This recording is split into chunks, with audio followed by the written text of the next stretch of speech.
নমস্কার প্রিয় বন্ধুরা, সিম্পল লাইফ উইথ প্রতিমা অন্য একটি ব্লগে স্বাগতম জানাচ্ছি। আশা করি তোমরা সবাই ভালো আছো আর আমরাও ভালো আছি। সকাল সকাল চা আর মুড়ি মাখা খেয়েছি মিমি দিয়ে। কে কে খাও মিমি দিয়ে একবার কমেন্ট করে জানায়। আমি তো খাই মিমি দিয়ে, বড় টেস্টি লাগে মুড়ি মাখা এইভাবে। তারপরে দেখো ঠাকুরের দেওয়ার জন্য মনে হয় ফুল তুলে এনেছে আর ভিডিও করে রাখছিল।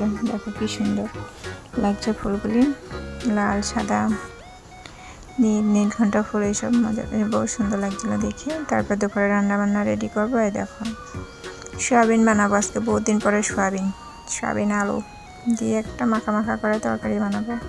সয়াবিনগুলি ভালোভাবে ভেজে নিচ্ছি, আলুগুলিও ভালোভাবে সিদ্ধ করে নিয়েছিলাম।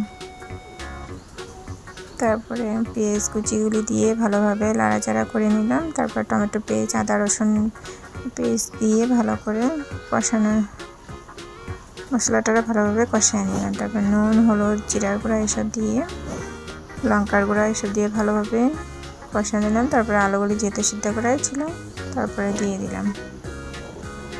আলুগুলি প্রেসার কুকারে এক সিটি দিলে সবজিগুলি তাড়াতাড়ি হয়ে যায়, তার জন্য।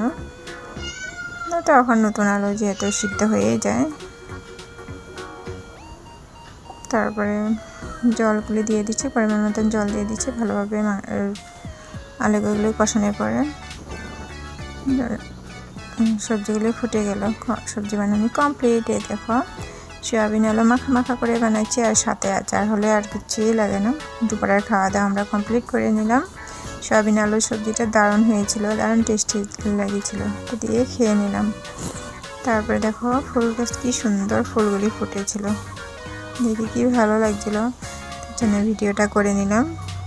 এই দেখো এই ফুলটার নাম জানি না, কেউ যদি জানো কমেন্ট করে জানায়ও। এটা তো নীলকণ্ঠ ফুল।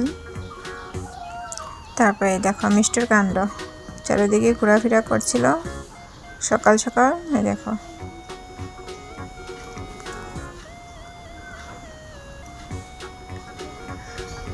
ভিডিওটি ভালো লাগলে লাইক কমেন্ট আর শেয়ার করে দিও। পরবর্তী ভিডিওতে দেখাবো অন্য একটি ব্লগের সাথে। আজকের জন্য টাটা।